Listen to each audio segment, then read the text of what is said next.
magandang araw mga ka-okay. Kumusta na kayo dyan? At off muna ako sa sports ngayon. Commercial muna tayo. Kasi sa May 16 ay ano na tayo, Modified Enhanced Community Quarantine. At ang magandang balita niyan ay ang ating mga workers ay makakabalik na sa kanilang mga trabaho. Kaya lang meron tayong konting problema dyan kasi ang ating transportasyon ay hindi pa lubusang pinabalik, mga private pa lang. Ngayon sa dami ng ating workers ay papaano sila pupunta sa kanilang mga trabaho kung ang kulang tayo sa transportasyon.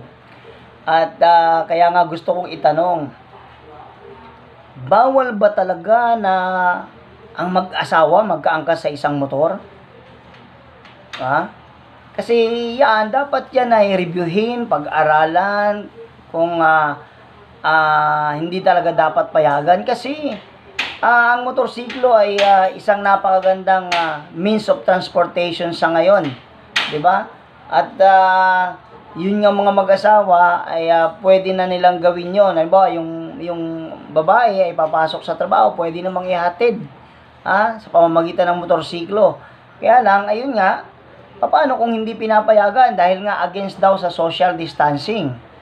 Ayun. Ngayon, hindi ko lang maisip kung bakit hindi sila papayagan. Samantalang mag-asawa naman yun. Kung hindi sila papayagan, dapat ang gawin natin, magdagdag ng mga frontliners at bantayan na rin sila sa kanilang mga bahay. Diba? Kasi kung pag-aangkas sa motor, hindi sila pinapayagan, dapat bawal na rin sila magtabi. Kaya yung mga frontliners na naka-assign sa mga bahay-bahay, sisitahin yung mag-asawa pag nagtatabi, babantayan. Di ba? Ayun. Kaya ako naman naitanong ito kasi nga, meron na akong nasagap na balita sa isang ginang na siya ay makakabalik na sa trabaho. Kaya lang ang problema niya nga, transportasyon. Kasi yung kanilang company ay nag-provide ng shuttle, pero yung pick-up point, hindi naman sila susunduin bahay-bahay Merong pick-up point. At yung pick-up point mula sa bahay niya, 5 kilometers ang layo, paano siya pupunta ron? Meron naman silang motorsiklo, pwede siyang ihatid ng asawa niya, kaya lang ito yung worry niya. Maraming beses niyang naranasan, na experience nila na magkaangkas sila sa motor, pinapababa siya. Kasi bawal daw, kasi against daw sa rule ng social distancing. Kaya nga dapat nating pag-aralan uli yun, yung batas na yun. Kasi mag-asawa naman yun Bakit hindi natin papayagang magkaangkas sa isang motorsiklo? Ngayon, ito, napakaganda nitong nabalitaan ko na to na ginawa ng Province of Cagayan, Municipality of Apari.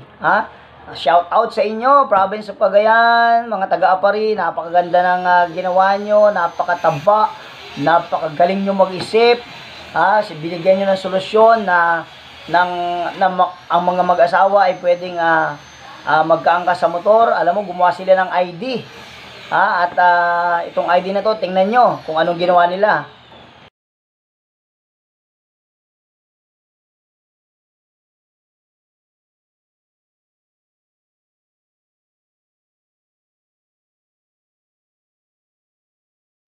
Ayun, nakita natin yung ID, Diba, nakalagay, angkas certification. Lagay ng picture ng lalaki, lagay ng picture ng babae, pangalan ng lalaki, pangalan ng babae. This is to certify that the bearer are living or married. Ayun, diba, napakaganda nung ginawa ng Cagayan. Kaya, baka naman dito sa ating NCR, gayahin natin yon, di ba, para masolusyonan yung problema natin dahil magbabalik na sa trabaho ang mga kababayan natin. Isang problema, transportasyon.